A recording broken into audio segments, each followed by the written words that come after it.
Hi, everybody. My name is Tim Errickson. I'm the artistic director of the Boomerang Theater Company, and I'm here with playwright Terence Patrick Hughes.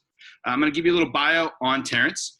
His plays include Lines, The Kiss of Caiaphas, Fake Plastic Love, American You, and a series of short pieces set at the fictional grade school Our Lady of the Bleeding Heart, Mind, and Spirit Once Reformed.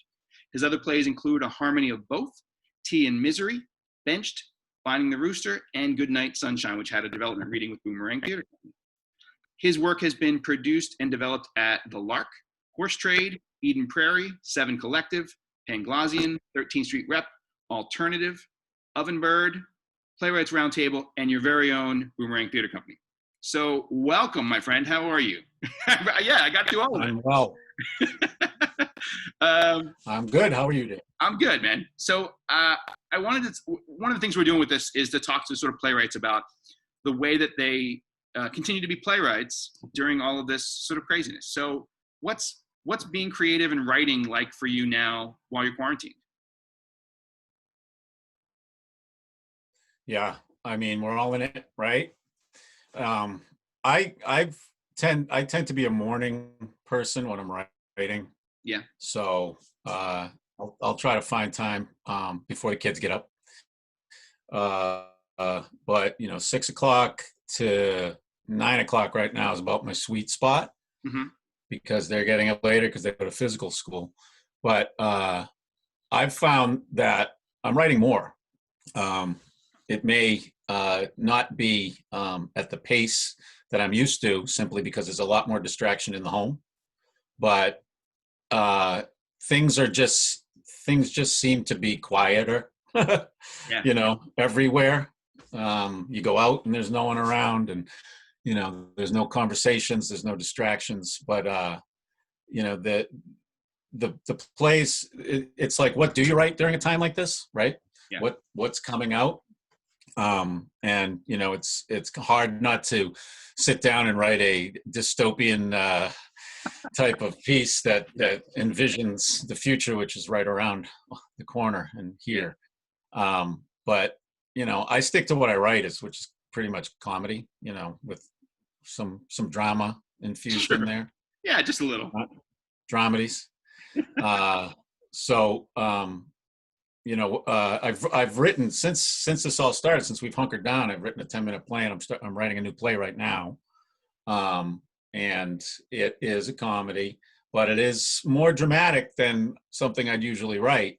Which maybe that's because I'm taking in the tone that we're all feeling, and just the environment that the whole world is in this, and we're all kind of processing it while we're looking ahead to, it's going to get better, it's going to get better.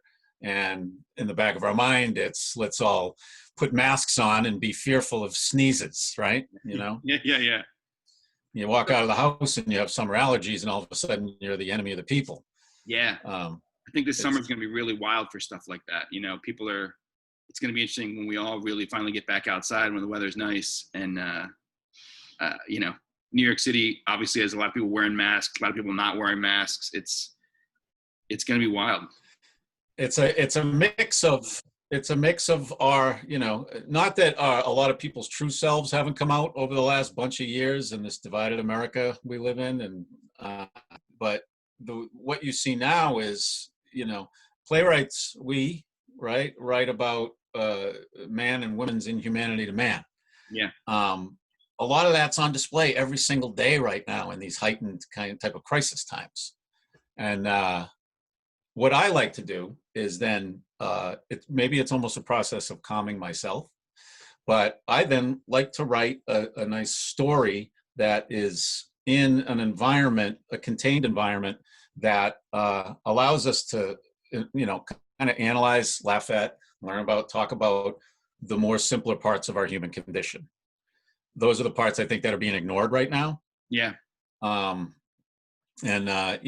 why I always loved, like, Tennessee Williams. You had these passionate, colorful, bursting stories, but when it came down to it, they were very simple, loneliness and, desperation and the need for to comfort us. Yeah. And so I think right now, that's the kind of work that I bet we're going to see a lot of, because that's coming out of people right now. Yeah, for sure. So when you're writing like this, what's your, you like to write in the morning. Do you do it every day? You know, I hate the people that write every day. Sorry. No, that's totally fine. I do too. They're the worst. I wish I could. It's not bad. You know, it's not that I'm always walking around and I'm always thinking about whatever I'm going to be writing next, whether it's in the simplest little first idea or more complex, and even while I'm writing it. But if I'm not writing, I'm reading.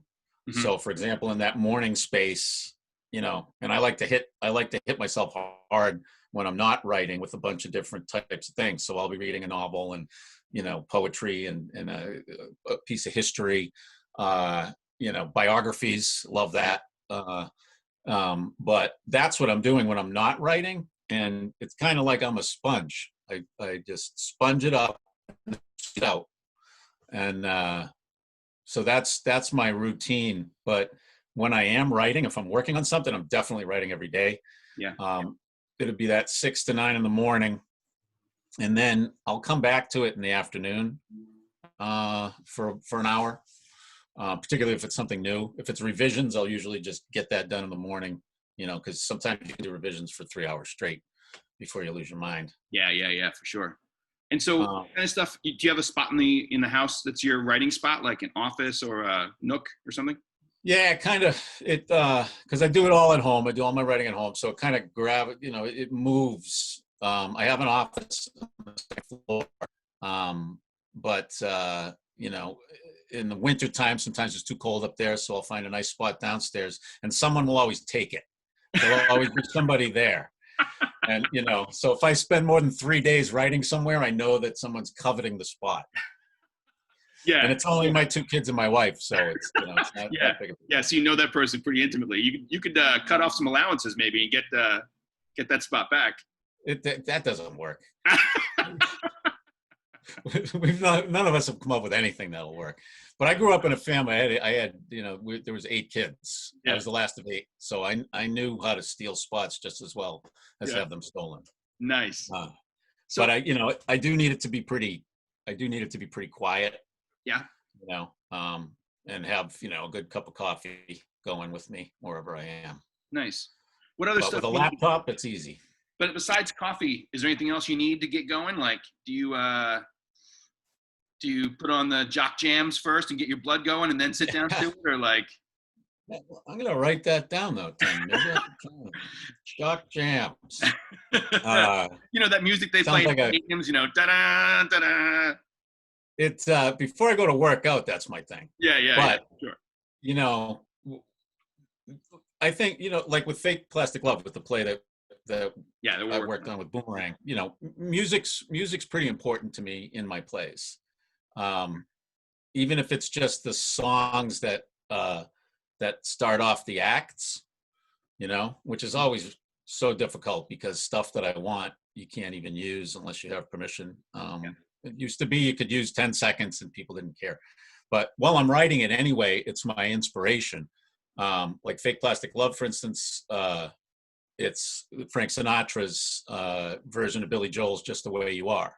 Oh, wow. And that plays into the piece itself, which speaks to this clashing of generations and feeling out of place, yet still in the middle of everything. Yeah. And so what I'll do is, if I'm writing the first act and I've named that song that I want to open the play up with, I'll play that to myself, and then that will get me back into the world somewhat. Yeah. You know, more. And same with the second act. Other than that, you know, I can write with the symphony channel on or the opera channel on, but other than that, it does something, disturbs me. Yeah. Too many lyrics in the back of your head, too many words. The bass, you know, I don't know what it is. So you mentioned Fake Plastic Love, which is a play that we're going to produce when we ever get back to producing plays again. Yes. And it's a play that we're really excited about doing. how are revisions going? What's the status of it currently? I know when we left, you had some notes you were taking and some things you were working on, and then you sent us back a draft. And where is it now? Yeah. So that, we did 2 readings, Mhm. both of which, helped me immensely. And it was really restructuring what was the most important emotional, what was at stake emotionally in the plays.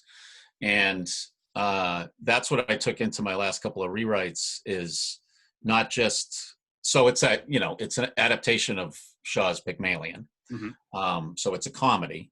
But, when I look at adaptations, I don't necessarily take a good chunk of it. I take what I need from it, and what I respect the most out of the play. So with Shaw, it was a comedy, a high comedy, wonderfully witty, but also about class differences and the just differences between man and woman, mother and son. Yeah, I was going to So say there's a lot of gender dynamics in your version.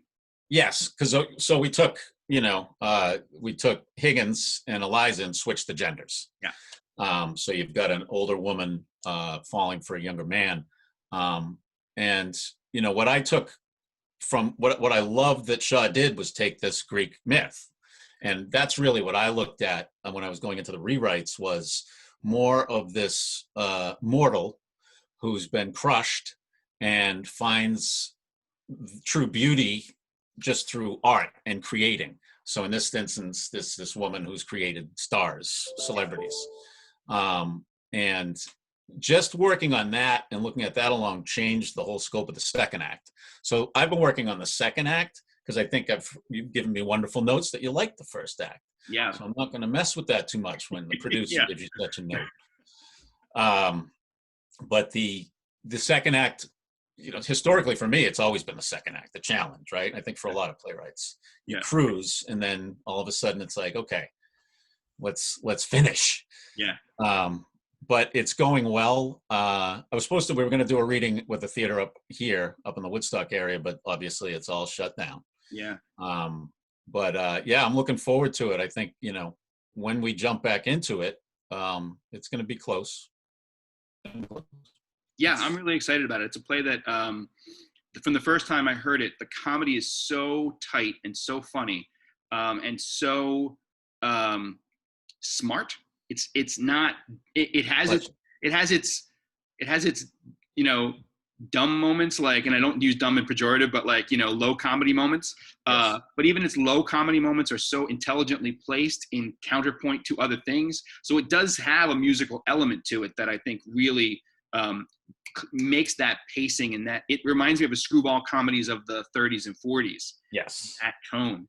And then what happens in the second act is the emotional stakes that you set up so brilliantly in the first act come home to roost, and how they affect these people that we've come to love for their intelligence, if not their maybe emotional vulnerability. Now they're emotionally vulnerable, and now we see how they have to either change or not change or grow. And I think it's, I think you've done a really nice job of getting that across. So that's cool, Tim. Thank you. We're super excited to get that into rehearsal. I mean, and I think, maybe once we get to work on it, I think just that sharpening of that second act dagger, like you're saying, it's unexpected, right? Yeah. You think you're on this, and there was, some of the best movies from the 30s like that had that bit where once the oddballs met, once they spent time together, once the clashes, once someone's left and someone's come back and there's doors slamming and everything, all that, then they spend time together and you start to learn, it's always the pain, right? That's underneath all of this madness. Yeah. But what you said is if we could pull off an audience feeling that wit that reaches down into the gutter, like Eliza, right? Yeah. Lovely young lady who happens to sell flowers down in the gutter. And the transformation, and then that high type of thing that meets in the emotional middle. Yeah. And, it's going to be magic. It's going to be a lot of fun. I can't wait to work on it. When you're writing on something like this, are there any pieces of advice or any things you've read that really resonate with you as you're either doing rewrites or working on the new play, for example? Nuggets that sort of stick with you? Yeah. So, like as far as playwriting, Yeah, or writing in general. yeah, the best advice that I ever got was years back when I spent some time reading some scripts for Edward Albee and picking up, some good advice. Well, Uh, did you just name drop Edward Albee on this? I did, you know, sorry. Yeah, no, it's fine. It's fine. Just, did a little, yeah. Yeah, it's, No, go. I wasn't a disciple, No. but I listened to You're right everything back. he ever said. Yeah. But what he said, his advice to playwrights, and he was a great teacher. He would do playwriting conferences year after year and do master classes and just dole out. Guy was a brilliant playwright and just a really giving human being. And from what I took from my best advice was, when you have a new idea for a play, when you want to write a play, don't start writing. Don't jump on the keyboard right away. Let it sit up there and let it sit for a while. And that was really back when I heard him give that advice. It wasn't that, it was all, I was like, blah, blah, I would write everything that came to my mind. But then I started doing that, and it took a while, and then it was just enlightening, because everything became deeper and richer as far as the ideas and the characters themselves, and they start, they talked more, they came at a nicer pace. So there was that, and then the other thing that I really liked was something Arthur Kopit said. It was at a conference, I think. Also, Mark Meadoff said the same thing. Was that, why is this the night of all nights? Right? Yeah. So this is a play, we're not getting, too much backstory in a well, produced, written, and directed play. And you're not going to have too much tell. You're going to see a lot more, but you must know why that this is the night of all nights for these people that we're seeing on stage. Yeah. Tell us, make us feel, and clearly drive home the importance of this time, this snippet of life that we're seeing for this short, 10, 20, 30, 90, 120, 5-hour play. Yeah. So I carry those with me. I was listening to a talk yesterday with Jose Rivera, who wrote Marisol and Sueño and a number of other fantastic things. And the coolest thing he said in this talk was, playwrights are the architects of the play, and the only building material that they have is time. How much time you want to spend with this person, how much time you want to spend on that note, how much time you want to spend in this scene, and how much time you want the audience to invest and feel like they've gotten their time's money's worth. And I was like, yeah, that's brilliant. Yeah, man. Yeah. I think you know what you're talking about. I'm writing that down. Yeah. It's, we're the playwrights, right? Like the boatwrights. Yeah. We're the architects of the play. We build this thing, and not all of them are going to float, right? Yeah. And you need to get it out. It's a product too that you are working on, and just like your head, there's only a finite amount of time that you're going to be able to hold this piece and keep it fresh and delightful. You can always go back and revisit stuff, but it's almost like reheating the souffle after it's gone.